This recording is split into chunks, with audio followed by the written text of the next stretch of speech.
Compte rendu de la 97e réunion du Conseil des ministres. Le président de la République, chef de l'État, Félix Antoine Tshisekedi Tshilombo, a présidé à la Cité de l'Union africaine la 97e réunion du Conseil du ministre de gouvernement de la République, c'est vendredi 5 mai 2023. 4 points étaient inscrits à l'ordre du jour, à savoir 1. Communication du président de la République, chef de l'État. 2. Point d'information. 3. Approbation d'un relevé des décisions de Conseil de ministres. 4. Examen et adoption de dossiers. Le président de la République a commencé cette réunion sur une note triste. Il a présenté les condoléances de toute la nation à toutes les familles touchées par les inondations, glissements de terrain qui ont conduit à la mort de plus d'une centaine de compatriotes dans le territoire de Calais en province du Sud Kivu. En mémoire de compatriotes disparus, une journée de deuil national sera décrétée le lundi 8 mai 2023 avec drapeau en berne. Dans les heures qui suivent, une mission gouvernementale se rendra sur place pour appuyer le gouvernement provincial dans la gestion de cette catastrophe. Revenant à sa communication, le président de la République l'a axé sur 3 points. 1. Du projet de construction et réhabilitation de l'aéroport de Ndjili. Faisons suite au rapport sur le pourparler relatif à la matérialisation du projet de construction et réhabilitation de l'aéroport de Ndjili et l'accord de principe trouvé entre le gouvernement de la République et une société partenaire. Le président de la République a salué ce projet d'intérêt stratégique. Dans sa concrétisation, il permettra à notre pays d'offrir aux différentes compagnies aériennes nationales et internationales une infrastructure aéroportuaire moderne répondant aux standards internationaux du trafic aérien sans cesse croissant. Pour le président de la République, la matérialisation de ce projet doit s'inscrire dans une dynamique d'aménagement des espaces et d'urbanisation moderne progressive de communes avoisinant l'aéroport international de Ndjili. Le gouvernement est appelé à y accorder une attention soutenue afin que toutes les étapes administratives soient réalisées avec diligence et dans le respect des prescrits légaux et réglementaires en la matière. Le Premier ministre a été encouragé à assurer une coordination soutenue de ministres concernés, chacun dans son domaine pour la réalisation de ce projet. En l'occurrence, les ministres d'État, ministres des Infrastructures et Travaux publics, ministres du Plan, de l'aménagement du territoire, du budget, de l'urbanisme et de l'habitat, ainsi que les ministres des Finances, des Transports, voies de communication et des enclavements, et le ministre des Affaires foncières. Le président de la République a insisté sur la nécessité d'accorder la plus grande expertise à l'élaboration des instruments juridiques, financiers, techniques et particulièrement pour la conclusion du protocole d'accord et la convention de collaboration et de s'assurer que les travaux de cet ouvrage débutent avant le 1er septembre 2023. 2. De la coopération avec le Fonds monétaire international et la Banque mondiale. À l'issue de la 4e revue du programme en cours avec le Fonds monétaire international, le président de la République a encouragé l'ensemble du gouvernement, et en particulier les membres de la Troïka politique, qui pilotent ces programmes, pour les efforts entrepris dans un contexte difficile, ayant permis d'aboutir à cette revue de manière satisfaisante. Il a exhorté les membres du gouvernement à la solidarité et à la continuité dans l'effort afin de donner la chance à notre pays d'achever ses programmes avec satisfaction l'année prochaine. S'agissant de la coopération avec la Banque mondiale, l'attention du gouvernement a été attirée sur la nécessité de préserver la qualité de notre collaboration avec cette institution qui a permis de multiplier par 4 notre portefeuille de projets en 4 ans, soit 2 milliards de dollars à plus de 8 milliards de dollars, dont la moitié est composée de dons. Les 2 appuis budgétaires récemment approuvés par la Banque mondiale l'ont été en contrepartie des réformes auxquelles notre pays a souscrit de plein gré. Il est donc hors de question pour le président de la République que soient entreprises des actions qui paraîtraient comme une régression par rapport à nos engagements vis-à-vis de cette institution de Bretton Woods. Au regard de bonnes perspectives macroéconomiques attendues en 2023, en dépit de la persistance du conflit à l'est du pays et de la crise russo-ukrainienne, le président de la République a demandé au gouvernement de ne ménager aucun effort pour poursuivre les réformes en cours et des politiques budgétaires et monétaires crédibles afin de consolider la stabilité du cadre macroéconomique. De l'intensification de la traque contre le trafic d'or vers le pays frontalier. Le président de la République a salué l'interpellation à la suite d'une opération d'envergure menée par nos services dans la province du Sud Kivu d'un réseau de trafiquants d'or parmi lesquels se comptent des hauts fonctionnaires de l'État affectés dans différents services opérant aux frontières et des opérateurs économiques étrangers avec la complicité des pays frontaliers, siège de leur domiciliation principalement au Rwanda. Les premiers résultats des perquisitions ont mis en exergue de quantités importantes d'or et de fortes sommes d'argent en différentes monnaies étrangères.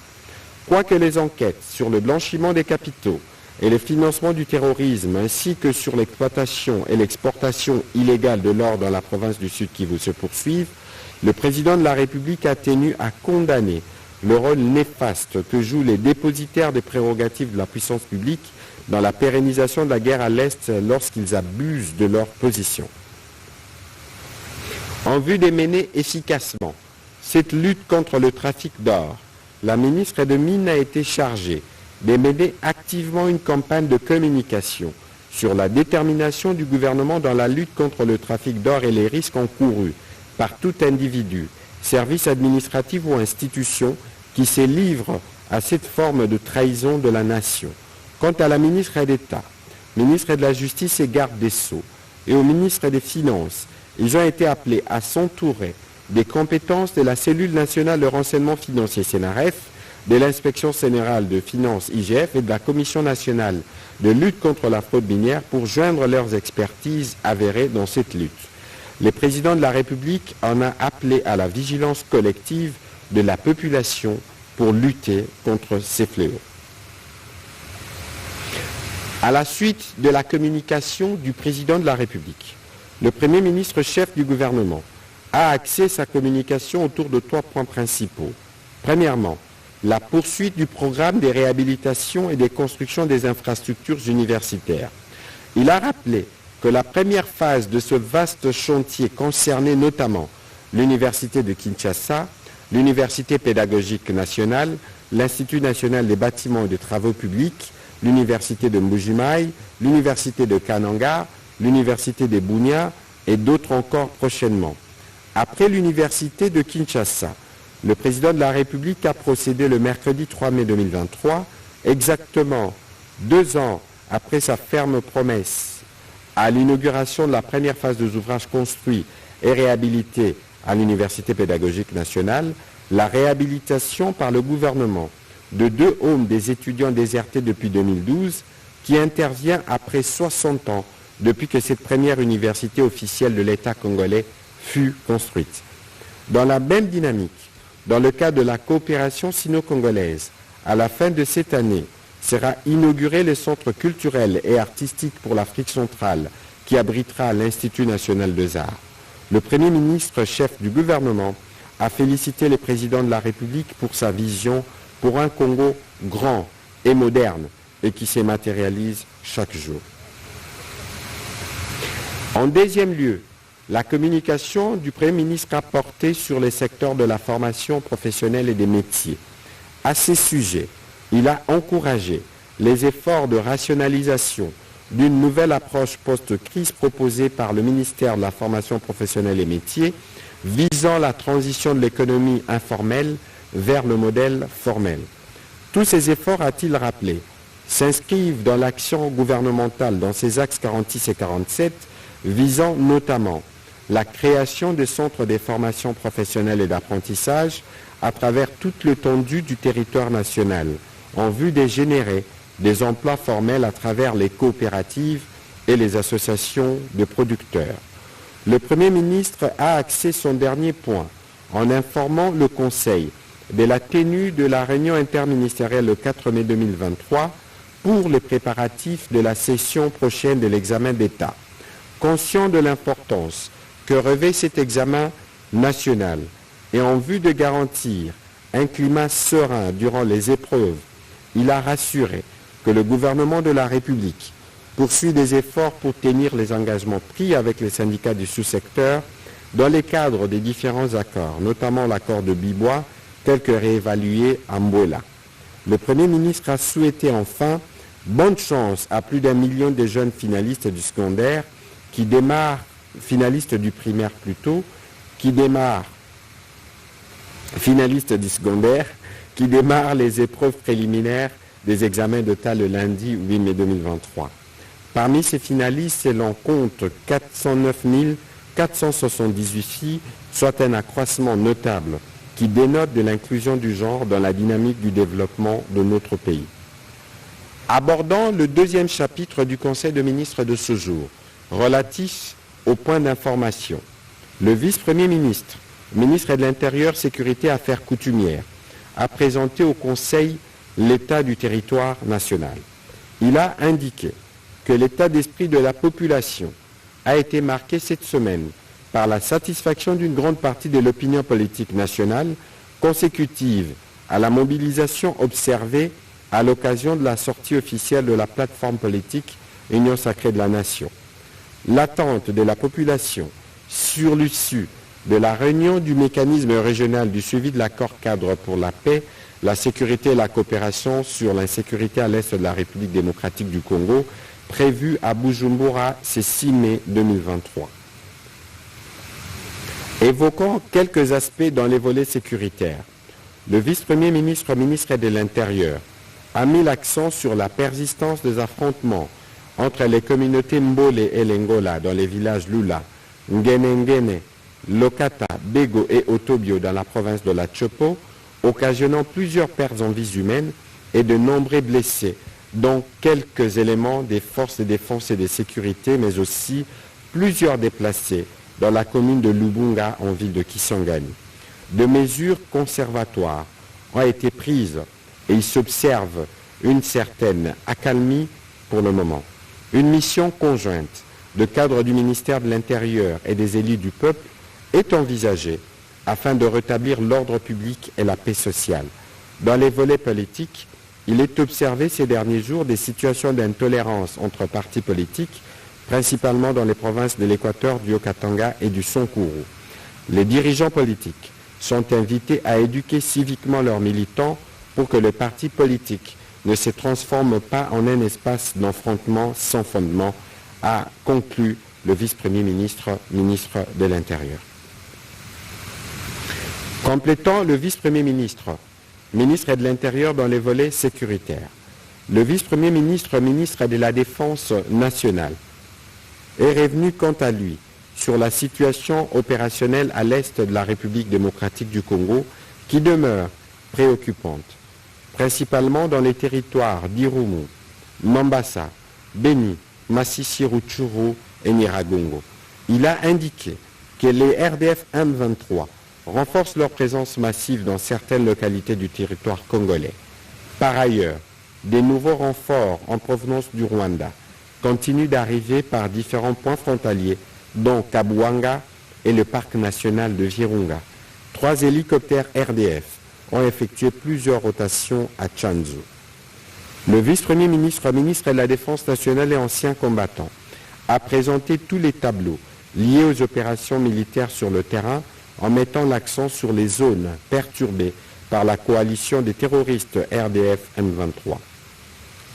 Le 29 avril, le RDF M23 ont enlevé 6 personnes pour une destination inconnue dans le groupement Boueza, créant ainsi une psychose dans les chefs des habitants de cette partie du pays.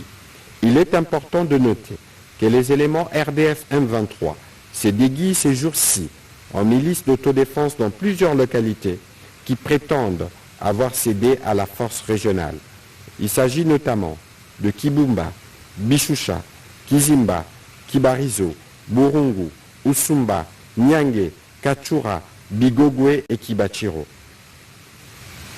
Le 2 mai, les éléments RDF M23 ont momentanément suspendu tout trafic sur le tronçon Kalenguer à Tongo pour assurer l'acheminement des bétails pillés dans les territoires de Massissi et récupérés si abattus le 1er avril. À l'ouest du pays, la situation demeure sous contrôle et reste marquée par la poursuite de la mission de la commission de sensibilisation intercommunautaire Tekeyaka, conduite par les chefs traditionnels Méni Congo dans le province de Maïndombe et du Kwilu. Abordant le chapitre sanitaire, le ministre de la Santé, Hygiène et Prévention, représenté par son vice-ministre, a présenté au Conseil la situation sanitaire du pays, axée essentiellement sur les maladies épidémiologiques, notamment le choléra, la rougeole et le Covid-19. S'agissant du choléra, il a signalé qu'au cours de la 16e semaine épidémiologique, les cumuls s'élèvent à 1215 cas, dont 16 décès, comparé à la semaine précédente. On note une légère hausse de la létalité, passant de 0,75% à 1,32%. En ce qui concerne la rougeole, il a indiqué que toutes les provinces notifient des cas de rougeole. Par rapport à la semaine passée, on note une augmentation de 78 396 cas à 84 558 cas, soit une augmentation de 7,28% pour un taux de létalité de 1,17%. Quant à la Covid-19, il est à noter que comparé à la 16e semaine épidémiologique, la tendance à la 17e semaine a été marquée par une augmentation du nombre de nouveaux cas, passant de 160 à 221, soit une hausse de 38%. Cette augmentation des cas n'est pas significative et la létalité reste maintenue autour de 1,5%. Le ministère de la Santé publique, Hygiène et Prévention en appelle donc à la vigilance et à la vaccination comme moyen de prévention des nouvelles vagues et pour en minimiser l'impact au cas où elles surviendraient. Au regard de cette évolution positive et même de l'évolution positive au niveau mondial, le ministère de la Santé a saisi le Premier ministre pour solliciter la levée par décret des mesures de restriction. Clôture de la première vague des titularisations, lancement de la troisième vague de la mise à la retraite et début du processus de promotion générale des agents de carrière de service public de l'État.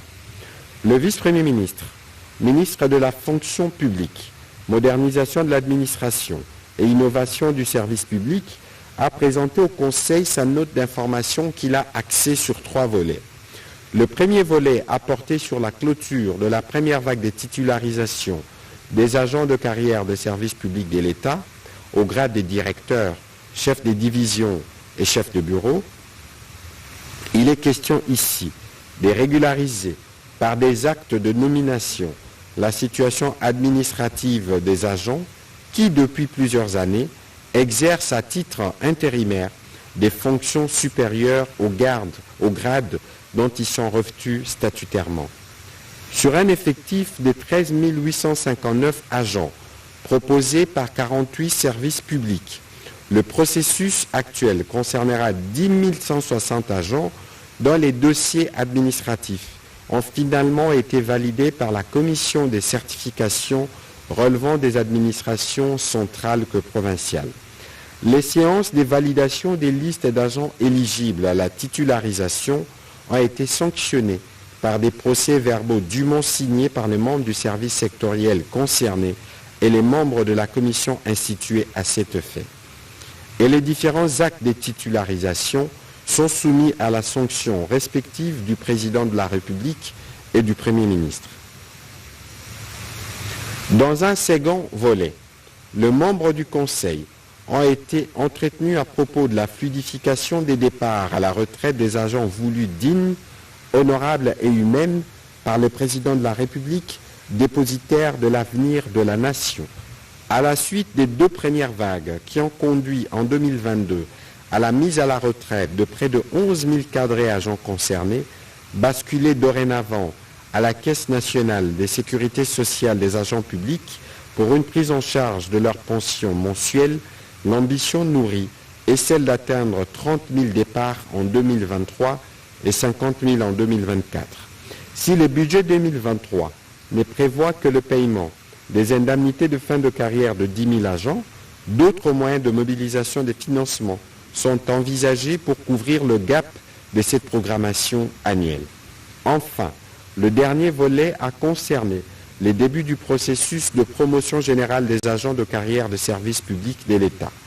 Le vice-premier ministre en a motivé la nécessité, car plusieurs d'entre eux sont restés stationnaires au même grade, parfois durant plusieurs décennies, sans connaître la moindre promotion. Le Conseil a pris acte de cette note d'information. Gestion de la masse salariale. Le ministre d'État, ministre du Budget, a présenté au Conseil la problématique de gestion de la masse salariale. En liminaire, il a souligné que l'évolution de la rémunération des agents et fonctionnaires de l'État est devenue un indicateur important pour apprécier les performances du gouvernement en matière de gouvernance et des finances publiques. Aussi importe-t-il de relever que les partenaires de ces derniers, notamment le Fonds monétaire international, ne manquent pas d'inclure dans leurs recommandations la nécessité de maîtriser les effectifs payés ainsi que de la masse salariale. En effet, après plusieurs rapports techniques, le gouvernement de la République avait autorisé le recrutement d'un cabinet d'audit afin de faire un diagnostic exhaustif et de proposer des pistes et des solutions durables quant à la gestion du fichier centralisé de la paye. En exécution de cette recommandation, le cabinet Assist a été recruté pour mener cet audit qui, au demeurant, est en cours de réalisation. Dans le même élan, l'inspection générale de finances a effectué un audit du circuit de la paye du premier trimestre 2020 au premier trimestre 2022, dont la synthèse de conclusion a été rendue publique par voie de communiqué de presse le jeudi dernier. Tous ces efforts visent à maîtriser les effectifs payés et de manière globale la masse salariale et de lutter contre les fraudes héritées du passé. À ces sujets, il a rassuré que le gouvernement s'emploie à accélérer la constitution du fichier de référence de l'administration publique qui passe par la finalisation de l'identification biométrique des agents et fonctionnaires de l'ensemble du pays, la poursuite du processus de mise à la retraite en cours et le renforcement de la systématisation des opérations d'assainissement du fichier unique de la paye. Le ministre d'État, ministre du Budget, a fini par présenter l'état de paye des agents et fonctionnaires de l'État. Le Conseil a pris acte de cette note d'information. Toujours sur ces chapitres de points d'information, financement par l'Agence française de développement d'un projet de ville durable pilote secondaire à Boma au Congo central. Le ministre d'État, ministre de l'Aménagement du territoire, a présenté la note d'information relative au financement par l'Agence française de développement d'un projet de ville durable au Congo central, précisément à Boma. À la suite des échanges subséquents sur la question de la promotion des villes durables, l'Agence française de développement a mis à disposition un financement global de 50 millions d'euros, dont 10 millions d'euros de subventions et 40 millions de prêts souverains concessionnels.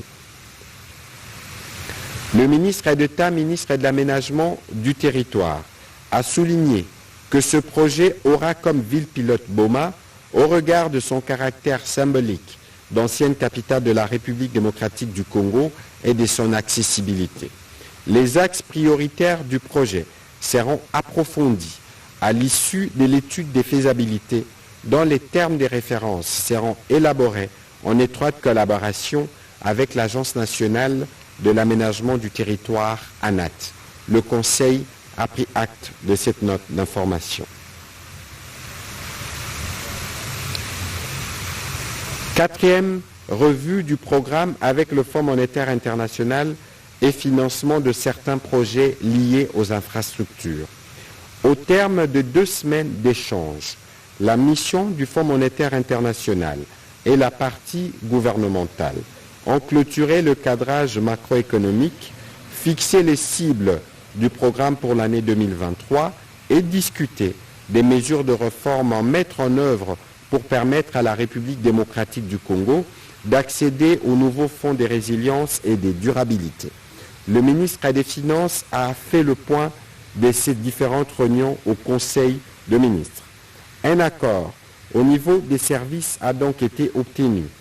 En attendant sa confirmation par le Conseil d'administration du Fonds monétaire international prévu le 28 juin prochain, cet accord confirme une fois de plus les performances de croissance économique exponentielle à 8,9% en 2022 et la gestion macroéconomique prudente assurée par le gouvernement sous l'impulsion du président de la République.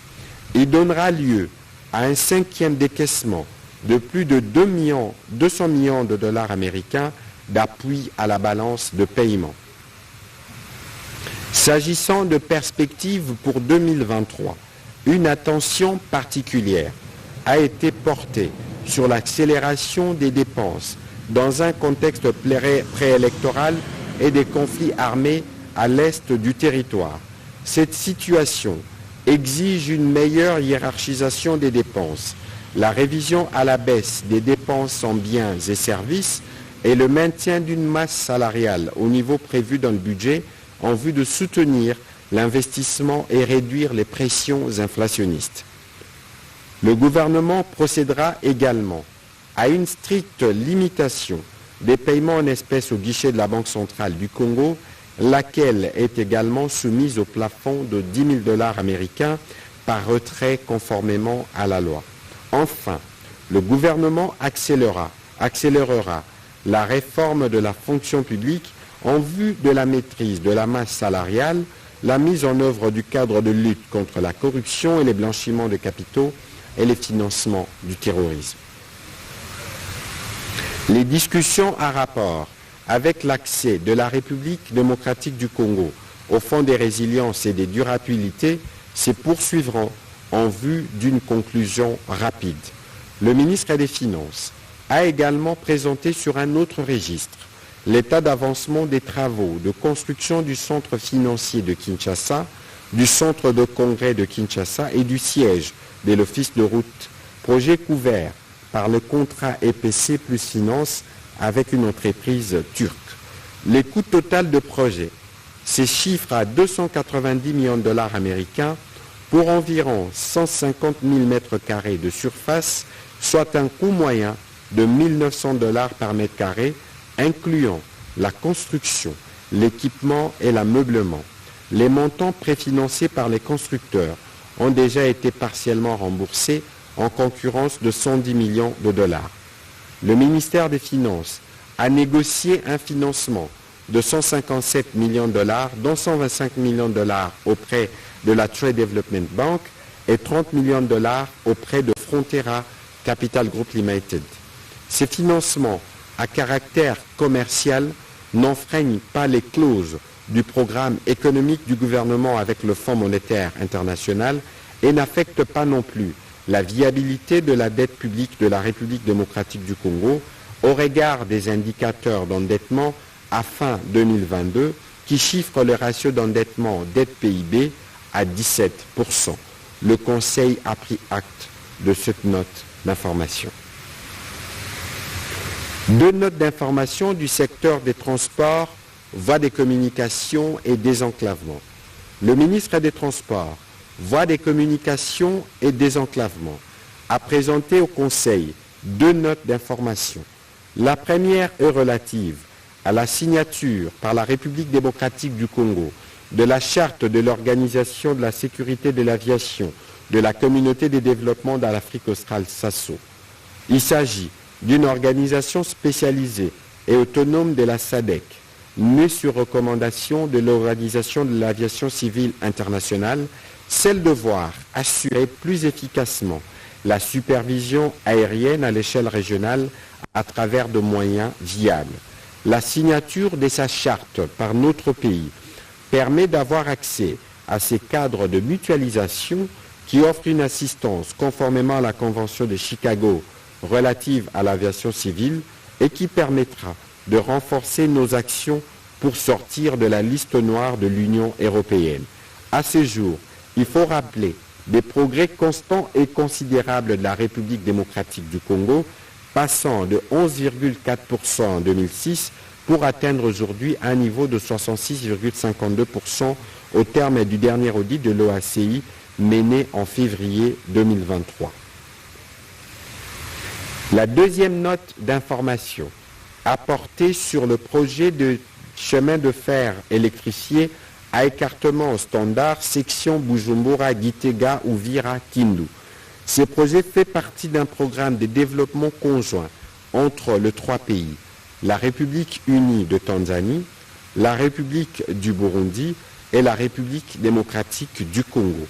Il vise à relier le port en eau profonde de Dar es Salaam en Tanzanie à la ville de Kindu en République démocratique du Congo, en passant par les villes de Gitega et Bujumbura au Burundi. Les avantages liés à la réalisation de ces projets intégrateurs sont salutaires pour le développement économique dans toute la zone du projet. Notre gouvernement œuvre à la reconstruction d'un système ferroviaire capable de répondre aux exigences de capacité, de régularité, de rapidité et de sécurité. Pour sa mise en œuvre, un mémorandum d'entente tripartite a été signé à Dar es Salaam le 7 mars 2022 entre les trois pays concernés. Le Conseil a pris acte de ces deux notes d'information. Intervenant spécialement au Conseil de ministres de ce jour, le vice-premier ministre, ministre des Affaires étrangères, a informé le Conseil sur la situation de nos compatriotes bloqués au Soudan. Ils sont évalués à environ 350 qui doivent quitter ces pays en proie aux affrontements armés. Il a rassuré que nos ambassadeurs au Kenya et au Caire ont été mobilisés pour leur apporter l'assistance nécessaire pour leur permettre de quitter ce pays. Les besoins logistiques ont été sollicités pour faciliter le retour de ses compatriotes. Le Conseil a pris acte de ces rapports et le gouvernement mettra à disposition le moyen pour permettre les retours de ses compatriotes au pays. Intervenant à son tour, le vice-premier ministre, ministre de l'économie nationale, a présenté au Conseil le rapport préliminaire de la mission gouvernementale qu'il a conduite en Afrique du Sud, en Zambie puis à Lubumbashi, consécutivement à la rareté et à la montée des prix de la farine de maïs dans le Grand Katanga et le Grand Kasaï.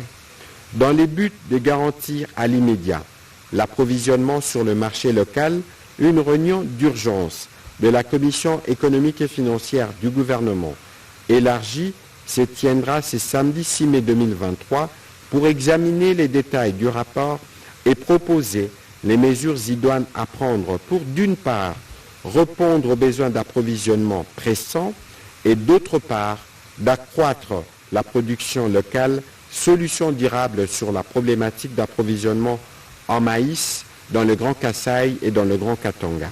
Le Conseil a pris acte de son rapport préliminaire. Au troisième chapitre du Conseil de ministres de ce jour, relatif à l'approbation d'un relevé des décisions du Conseil de ministres, le Conseil de ministres a adopté les relevés des décisions prises lors de sa 96e réunion tenue le vendredi 28 avril 2023.